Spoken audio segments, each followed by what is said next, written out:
What's happening, friends? Welcome back to Dynamo DeFi. My name is Patrick, and on this channel I talk about cryptocurrency, decentralized finance, and economics. Today's video is about a new chain that I'm extremely bullish on going into the last few months of this year.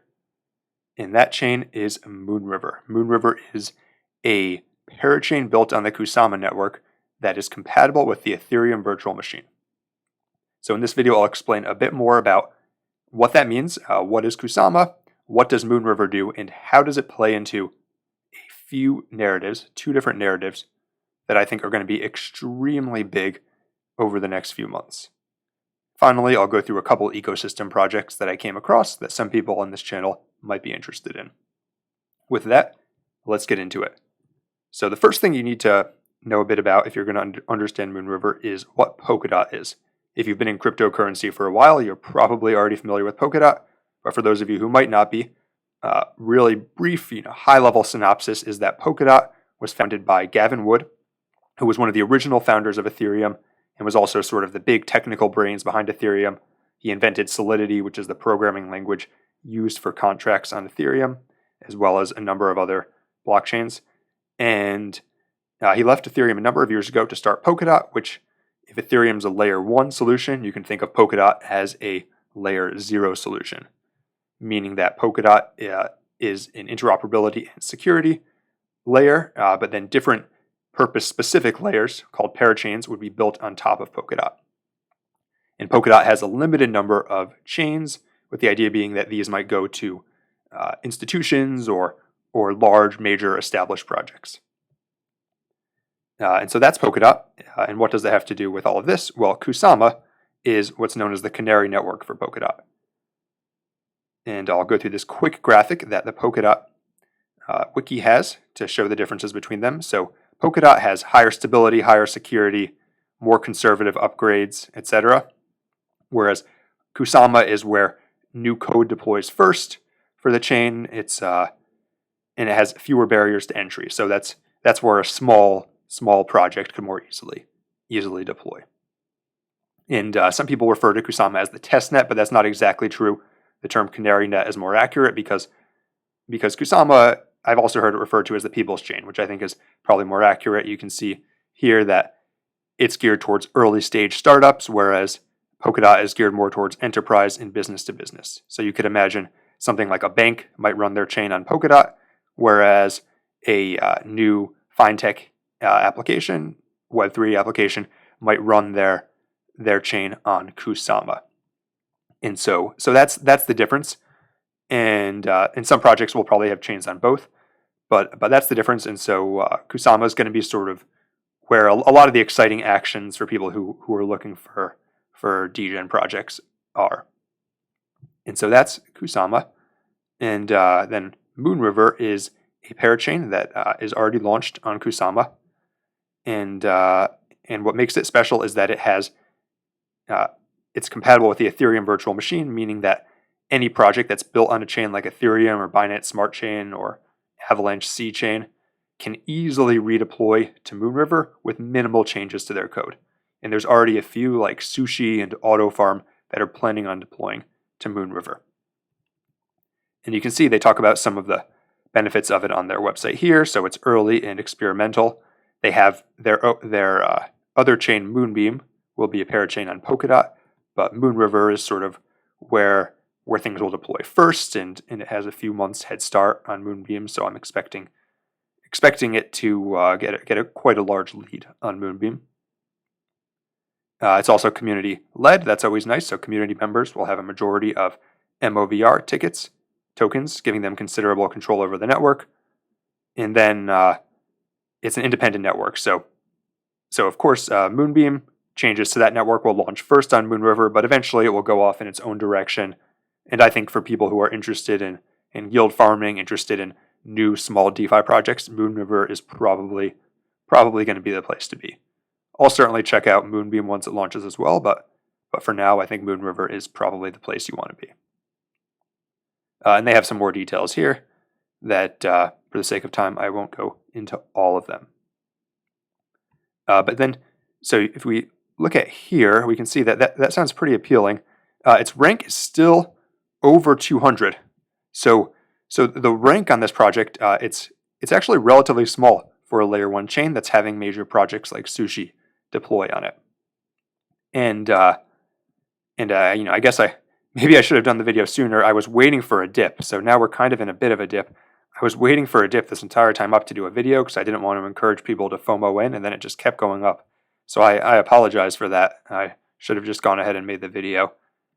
But so anyways, the two extremely bullish narratives that I think are going to be big with Moonriver is that first, Ethereum, as anyone who uses it knows, has some major scaling issues.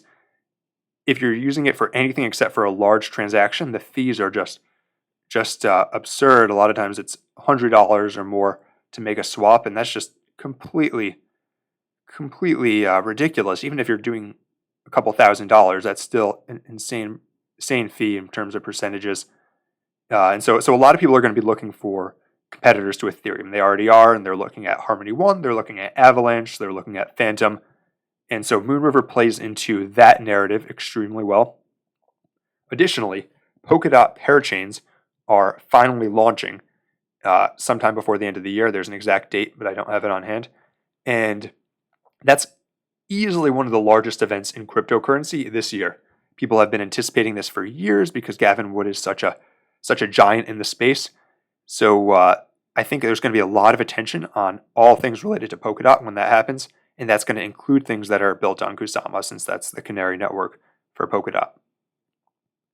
So given that, I think Moonriver can capitalize on both of those, which are two of the biggest narratives. The only other really major narrative that I can think of is gaming, but maybe Moonriver will do something with that. But I think two out of three of the big narratives right now isn't bad. And you can see it's already started to come up a bit. So if I were you, I would DCA in. That's what I'm doing. I started DCAing in over here and then continuing here. And if it does another leg up, I'll probably stop DCAing in. But so this is where it's at now. But like I said, even though the price is high, that's because the total supply of these is there's only 2 million circulating, and there will only be 10 million circulating ever. So the market cap is still under $1 billion. Which you can imagine, to put it among its peers, like Phantom and Avalanche would be a clean 10x from here. Not saying that's going to happen, but you can imagine the potential. And it's not just a ghost chain. There are a number of projects that are planning to go online. This is from the Moonriver website. You can see there's NFTs, there's dev tools, there's explorers, there's DeFi projects, there's dApps. The team building this network, they built out the ecosystem before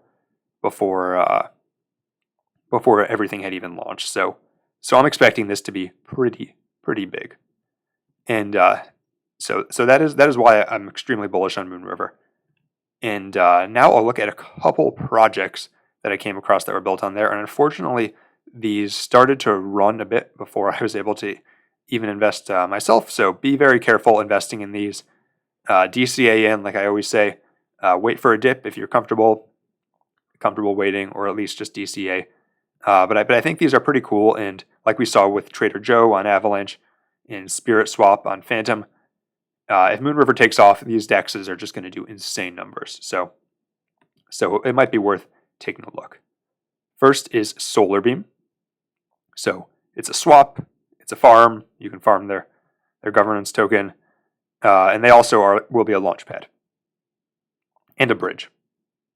So you can see it's a pretty professional project. Their audit by Certic is still ongoing, last I heard. The last update I could find was from about a month ago, saying the audit was ongoing. So you do have that risk that it's potentially unaudited. However, to get in early enough, sometimes you do have to take a bit of risk. So I was willing to accept that on this project, and I am starting to DCA into it. And as soon as this loads, I'll show you some of the yields. There we go. Let's go over to the farm.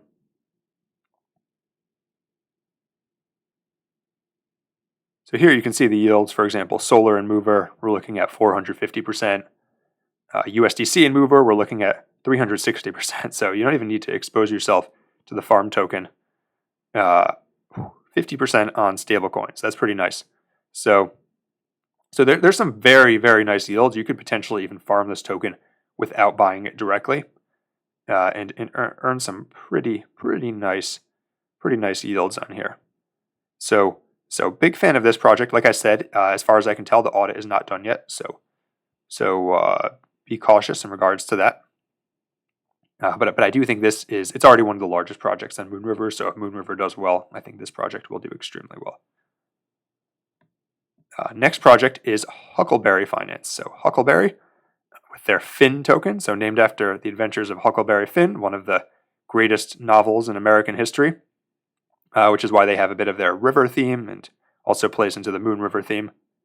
And some people don't like when I talk about that sort of thing, but for a project like this, I think the memeability is actually, like we saw with Joe, it's actually something to consider.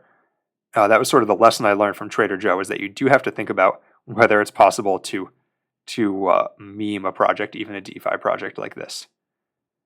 But as we can see here, the APRs on this are pretty insane, which is always risky because you run the risk of inflation and this getting inflated down to zero. But we can see paired with Moonriver, it's 500%. Paired with stablecoins, 900%. And now one interesting thing here is that they are partnered with One Chain. So they have you can click on the bridge right here and go over to the One bridge. So they are offering yields they are offering it on Mover, but mostly not on Moonriver ecosystem tokens. They're offering yields with their token and other tokens like DOT, like Avalanche, like Ripple. This might be the first farm I've ever seen that has XRP in it. I'm trying to think if I've seen another one, but this has a bridged version of XRP that you can earn 700% APR on. 900% on Avalanche. So that's pretty good. And it just there's other ones paired with the MOVR token down here. So you can see, for example, ETH in Mover, you can earn 400%, which is pretty good on. So definitely a fan of this project. They also have an interesting thing built into their smart contract where every time one of their tokens is swapped, there's a 1% fee that gets reflected back to token holders. And my understanding is that also includes liquidity providers. So sort of like a lot of meme tokens like to do. I've never seen a DEX do this, but interesting experiment. We'll see how it works out. Like I said, I am steadily DCAing into this project. And that is Huckleberry. So we talked about Solarbeam and Huckleberry. I'm not going to go into too much detail on these, or go into full detail. I may cover them in my Friday show, which is Yield Farm Friday. So that's where I usually cover smaller projects that are a bit riskier. And that's all I have for today. So let me know what you think about Kusama, about Moonriver, about these projects. And as always, if there are other smaller projects you want me to cover, definitely drop a note down below or message me on Twitter, and I'll try to cover them on Friday's show. That's all for today. Until next time, this is Dynamo DeFi.